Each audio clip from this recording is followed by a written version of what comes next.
আসসালামু আলাইকুম। ফ্রিল্যান্সিং নিয়ে ক্রেজিনেস আমাদের দেশে অনেক দিন থেকেই আছে। আর সর্বশেষ 2 সেন্টস পডকাস্টে নীল নাফিসের 20 বছর বয়সে মাসে 7 লাখ টাকা আয় করার ভিডিওটা ভাইরাল হওয়ার পরে এই ক্রেজিনেসটা আরো বেড়েছে। না, নীল নাফিসের 20 বছর বয়সে মাসে 7 লাখ টাকা আয় করা নিয়ে আমার কোনো প্রশ্ন নেই এবং কোনো সন্দেহ নেই। কিন্তু কথা হচ্ছে, নীল নাফিসের ভিডিও দেখে আমরা যারা ক্রেজি হয়ে যাচ্ছি তাদের নিয়ে প্রশ্ন আমার। নীল নাফিস 20 বছর বয়সে 7 লাখ টাকা আয় করতে কতটুকু স্ট্রাগল করেছে, আপনি আমি কি সেই স্ট্রাগলটা করি? সে এই টাকা আয় করতে যতটুকু ডেডিকেটেড হয়েছে, আপনি আমি কি ততটুকু ডেডিকেটেড? ফ্রিল্যান্সিং নিয়ে আমাদের এই ক্রেজিনেস শুধুমাত্র নীল নাফিসের ওই ভিডিওটি নয়। ফ্রিল্যান্সিং নিয়ে আমাদের এই ক্রেজিনেস তৈরি হতে অনেক দিন সময় লেগেছে। আমাদের মতো অনেক কন্টেন্ট ক্রিয়েটর আছে যারা এই লাখ লাখ ডলারের থাম্বনেল ব্যবহার করে, সাথে সাথে অনেক নিউজ পোর্টালগুলো আছে যারা এইগুলাকে আরো বেশি করে প্রমোট করার চেষ্টা করে। সেইগুলা থেকেই আমাদের কাছে আজকের এই ক্রেজিনেসটা এসেছে। আমি এমনও দেখেছি অনেক মানুষকে যারা ফ্রিল্যান্সিং নিয়ে অনেক কিছু করার চেষ্টা করেছে, ফ্রিল্যান্সিং করার চেষ্টা করেছে, স্কিল ডেভেলপ করেছে, কিন্তু দিন শেষে সাকসেস হয়নি। এমনকি অনেক মানুষ আছে যারা তাদের ভালো একটা চাকরি ছেড়ে দিয়েছে শুধুমাত্র ফ্রিল্যান্সিং শিখবে বলে এবং ফ্রিল্যান্সিং করবে বলে। দিন শেষে দেখা গেছে তাদের মধ্যে অনেকেই ব্যর্থ হয়েছে, অনেকেই শূন্য হাতে ফিরেছে, ফ্রিল্যান্সিংটাকে একটা স্ক্যাম বলেছে, গালাগাল দিয়েছে, তারপরে বের হয়ে গেছে। আজকের এই ভিডিওতে আমি কথা বলবো ফ্রিল্যান্সিং এর কিছু রিস্ক ফ্যাক্টর নিয়ে, কারণ ফ্রিল্যান্সিং মানেই হাজার হাজার ডলার, লাখ লাখ টাকা এরকমটা বিষয়টা নয়। যারা নতুন ফ্রিল্যান্সিং শিখতে চায় তাদের জন্য ভিডিওটি অনেক গুরুত্বপূর্ণ। তাই শুরুতেই বলে দিব, এখনই একটা লাইক করে দিন যাতে ইউটিউব অ্যালগোরিদম বুঝতে পারে এই ভিডিওটি অন্যদের জন্য উপকারী। আর সাথে সাথে শেয়ার করে দিন আপনার সেই বন্ধু বান্ধবদের সাথে যারা কিনা ফ্রিল্যান্সিং শিখতে চায় এবং হাজার হাজার ডলার ইনকাম করতে চায়। তো চলেন শুরু করি।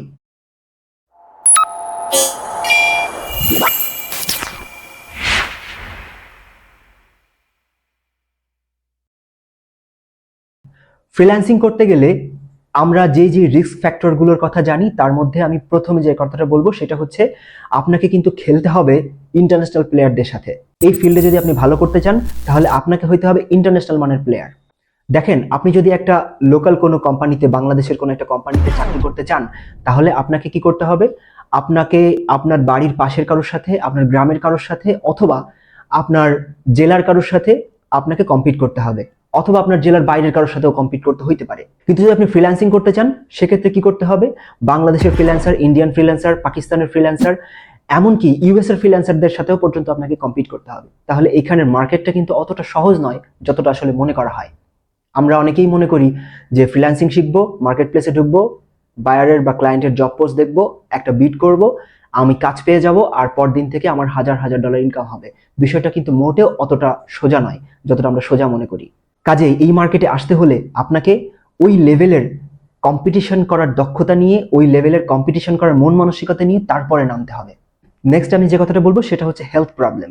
ফ্রিল্যান্সারদের কিন্তু হেলথ প্রবলেম হয়, এটা কিন্তু আমরা অনেকেই জানি না। ফ্রিল্যান্সারদের সবচেয়ে বড় যে হেলথ প্রবলেম সেটা হচ্ছে কোমরে ব্যথা। দীর্ঘক্ষণ চেয়ারে বসে কাজ করার কারণে আপনার কোমরে ব্যথা হইতে পারে, এটা কিন্তু মাথায় রাখতে হবে। তার সাথে ফ্রিল্যান্সারদের কিন্তু চোখেও প্রবলেম হয়। আমাকেও দেখতে পারেন, আমারও চোখে প্রবলেম, চোখে চশমা। ম্যাক্সিমাম ফ্রিল্যান্সারকেই দেখবেন চোখে চশমা ব্যবহার করছে। যাদের চোখ ভালো আছে তারাও ব্যবহার করছে যাতে চোখটা ভালো থাকে, আর অনেকের তো আগেই চলে গেছে। এনিওয়ে, শুধু এই ফিজিক্যাল প্রবলেমগুলোর কথা বলছি এটা কিন্তু না, ফিজিক্যাল প্রবলেমের সাথে সাথে কিন্তু মেন্টাল প্রবলেমও হয় ফ্রিল্যান্সারদের। কেমন মেন্টাল প্রবলেম? দেখেন, আপনি যদি একটা চাকরিতে যান, আপনি যদি একটা 9টা 5টা ডিউটি করার মতো একটা অফিসে যান, সেখানে কিন্তু আপনার পাশে একটা ওয়ার্কিং এনভায়রনমেন্ট আছে, সেখানে আপনার পাশে আপনার কলিগসরা আছে। আপনি কি করতে পারবেন? আপনি তাদের সাথে কথাবার্তা বলতে পারছেন, তাদের সাথে মিশতে পারছেন, আপনার কাজগুলোও করতে পারছেন। আপনার কিন্তু কোনো বোরিং ফিল হওয়ার কোনো চান্স নেই। বাট ফ্রিল্যান্সারদের ক্ষেত্রে কি হয়? ফ্রিল্যান্সারদের ক্ষেত্রে তার নিজের বাড়িতে, তার নিজের ঘরে একটা কোনায় বসে সে কাজ করে যাচ্ছে দীর্ঘক্ষণ ধরে, তার আশেপাশে কেউ নেই, না কোনো কলিগ, না অন্য কেউ। ইভেন ফ্রিল্যান্সাররা তার রুমে অন্য কেউ ঢুকলেও ডিস্টার্ব বোধ করে মাঝে মাঝে।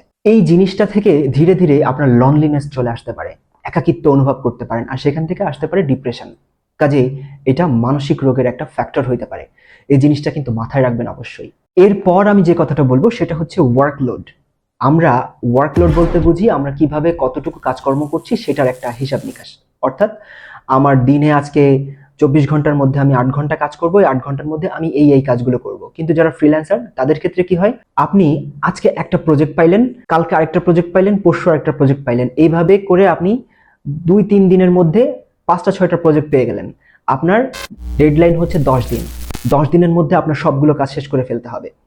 এইবার আপনি টানা কাজ করতেছেন, কখনো কখনো দেখা যাচ্ছে আপনার রাতে ঘুমও হচ্ছে না, আপনি ভোরবেলার দিকে ঘুমাইতে যাচ্ছেন, কিংবা কোনোদিন 2 ঘন্টা 3 ঘন্টা 4 ঘন্টাও ঘুম হচ্ছে, এরকম হচ্ছে। তার কারণ আপনাকে একটা সার্টেন টাইমের মধ্যে আপনাকে এই প্রজেক্টগুলো জমা দিতে হবে।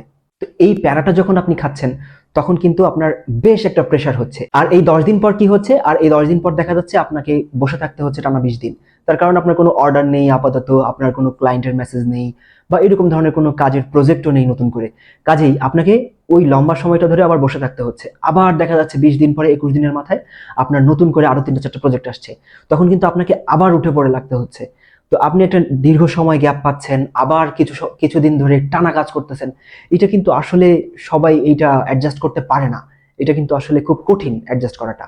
কাজেই আপনাকে ওই জিনিসটা অ্যাডজাস্ট করতে হবে, এটা চিন্তা করে নিয়েই মাঠে নামতে হবে যদি নামতে চান। আর সর্বশেষ আসি আরেকটা কথায়, যেটা নিয়ে আমি অলরেডি আগেও একটা ভিডিও বানিয়েছি, সেটা হচ্ছে অনিশ্চিত ইনকাম। ফ্রিল্যান্সিং করতে যারা চান তাদের কিন্তু ইনকাম সুনিশ্চিত হবে, এটা চিন্তা করে মাঠে নামাটা কখনোই যুক্তিযুক্ত হবে না। আপনি যদি একটা অফিসে চাকরি করেন, আপনি যদি কোনো কোম্পানিতে চাকরি করেন, আপনি দেখেন সকাল 9টায় যাচ্ছেন অফিসে, বিকেল 5টায় ফিরছেন, এবং সপ্তাহে 1 দিন বা কোনো কোনো ক্ষেত্রে 2 দিন ছুটি পাচ্ছেন, এবং মাস শেষে আপনি 70,000 80,000 যে কোনো অ্যামাউন্টের একটা স্যালারি পাচ্ছেন, প্রত্যেক মাসে সেম স্যালারি পাচ্ছেন। কিন্তু ফ্রিল্যান্সিং এর ক্ষেত্রে কি হচ্ছে, আপনি চিন্তা করেন, আমি আপনাকে আবার নীল নাফিসের কথাই বলছি। নীল নাফিস 1 মাসে 7 লাখ টাকা কামিয়েছে, পরের মাসে সে 7 লাখ টাকা নাও কামাতে পারে, তারপরের মাসে তার 20,000 টাকা ইনকাম হতে পারে, তারপরের মাসে তার 10 লাখ টাকা ইনকাম হতে পারে, এটা হতেই পারে। কাজেই ফ্রিল্যান্সিং এ যে আপনার প্রত্যেক মাসে লাখ লাখ টাকা ইনকাম হবে, এটা ভাবাটা বোকামি, সম্পূর্ণ ভুল। আপনি চিন্তা করবেন আজকে আপনার ইনকাম হচ্ছে 2 লাখ বা 5 লাখ, আপনার পরের মাসে কোনো ইনকাম নাও হইতে পারে। আর এই ক্ষেত্রে আরেকটা কথা আপনাদেরকে বলে রাখি, সেটা হচ্ছে যখন আপনার এরকম ইনকামটা হবে, আপনাকে কিছু সেভিংস করতে হবে। তার কারণ যারা বিভিন্ন অফিসে চাকরি করেন, তাদের অনেক জায়গাতেই এরকম হয় হয়তো, বা বিশেষ করে ভালো রেপুটেড কোনো কোম্পানিতে যদি যান, হয়তো আপনার চাকরি শেষে তাদের কাছ থেকে আপনি কোনো ভালো একটা অ্যামাউন্ট পেতে পারেন। সরকারি চাকরিতে তো সেটা আছেই, কিন্তু বড় বড় রেপুটেড কোম্পানিগুলোও আজকাল দিচ্ছে, ছোটখাটো কোম্পানির কথা বাদ।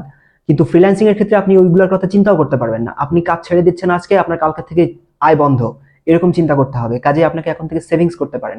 আর যেটা আমি বলছিলাম সেটা হচ্ছে ইনকনসিস্টেন্ট ইনকাম। আপনার ইনকাম হবে ইনকনসিস্টেন্ট, কোনো কনসিস্টেন্সি থাকবে না। এই মাসে 5 লাখ, ওই মাসে 10 লাখ, ওই মাসে 0, এরকম হতে পারে। আপনাকে এটা মেনে নিয়ে, এটা মাথায় রেখেই আপনাকে ফ্রিল্যান্সিং করতে নামতে হবে। সেটা যদি আপনি পারেন, তাহলেই আপনি শুধুমাত্র এই লাইনে কাজ করতে আসবেন। আদারওয়াইজ আমি আপনাদেরকে বলবো এটা আপনাদের জন্য কোনো বেটার ওয়ে না। এনিওয়ে, থাম্বনেল দেখে, ইউটিউবের ভিডিও দেখে, আর ফেসবুকের ভিডিও দেখে লাখ লাখ ডলারের স্বপ্ন দেখে আমরা সবাই অভ্যস্ত। কিন্তু লাখ লাখ ডলার, লাখ লাখ টাকা আমাদের সবার কাছে আসবে, এটা কিন্তু সত্যি না। আমরা প্রত্যেকেই লাখ লাখ টাকা আয় করার যে স্বপ্নটা দেখছি, সেটা বাস্তবায়ন করার জন্য অবশ্যই আপনাকে কঠোর পরিশ্রমী হইতে হবে। আমি আরো একবার বলছি, আজকের এই ভিডিওটি হাজার হাজার মানুষের জন্য উপকারী। কাজেই আপনি একবার শেয়ার করেন, আপনার দ্বারা অন্য কেউ উপকৃত হবে, অন্য কেউ জানতে পারবে আসলেই সে ফ্রিল্যান্সিং করবে কি করবে না, আসলেই সেই থাম্বনেল দেখে লাখ লাখ টাকার পিছনে ছুটবে না ছুটবে না। ভালো থাকবেন সবাই, সুস্থ থাকবেন, সুন্দর থাকবেন, সাবস্ক্রাইব করে রাখবেন। দেখা হবে আগামী সোমবার। আল্লাহ হাফেজ।